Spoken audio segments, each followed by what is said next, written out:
Okay, vlog number 2 of the 11th of the 10th, 2010. See, look, I have a script. See, told you we'd get a script then. Right, okay, fine. I did post, or if you've already seen it, I did post a small vlog this morning, right, which was my cold open, trying to explain who I was and what I do in the real world.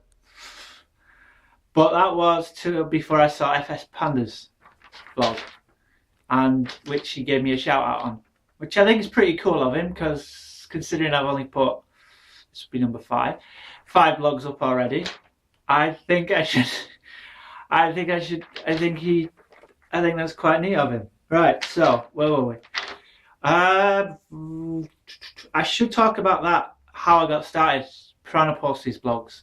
I'm gonna slow down a bit, so there we go. Right, so I started posting vlogs on YouTube a couple of years ago, but all they were was walks around where I lived and the things I saw. Now, those vlogs were just me walking with a shaky camera in my hand, up a path, down a hill, round a bend, round a waterfall, things like that. And I thought that was pretty neat, but it wasn't as good as I thought it ended up being, so I gave them up. And so it just lay there and lay there.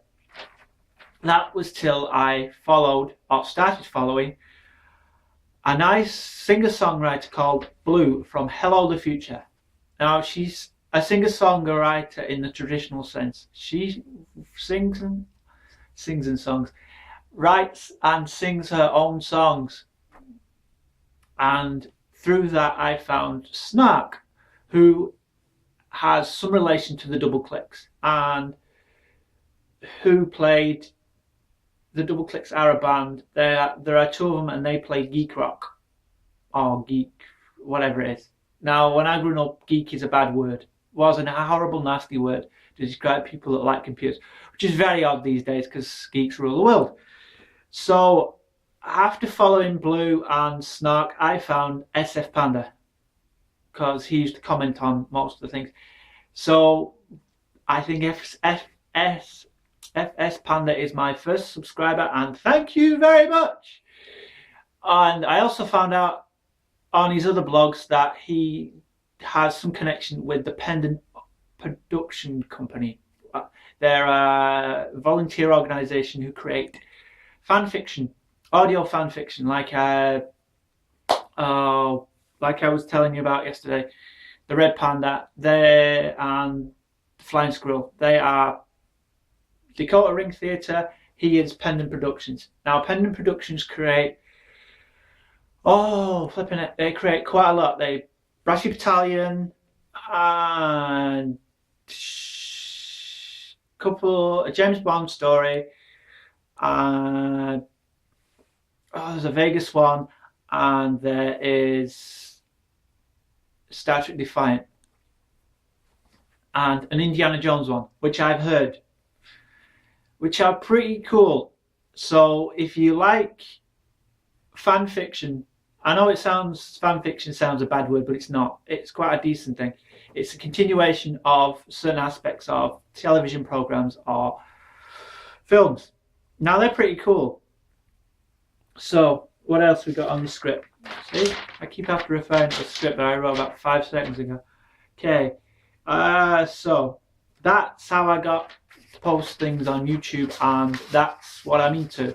So my question, seeing as I seem to be posing questions all week, is, do people still buy CDs? Now, I have a CD rack in front of me, which is full of 20-year-old, 10-year-old CDs, which is holding up my camera as I speak, which is a Nokia N28 or whatever it is. And that's what I've been using. And that's what I will continue to use, because I know how it works and it's pretty cheap. So my question really is, do people still buy CDs? I know you can get music for free on the internet using all sorts of programs, LimeWire, iTunes, whatever, but would people still buy CDs? Do you like having things, physical things in your hands? And we go back. It goes back to the same thing about having 5 minutes. If your house is burning down, which things do you grab? Now, if everything's on a hard drive, do you still grab the hard drive, or do you still go back for a physical CD? That's the thing. Now, I think that is everything else. So this is my West Coast delay feed. I am using, if anybody can guess the titles, or where I'm using, guess the titles of my blog entries. There won't be a prize or anything, but I just want to see if people are paying attention.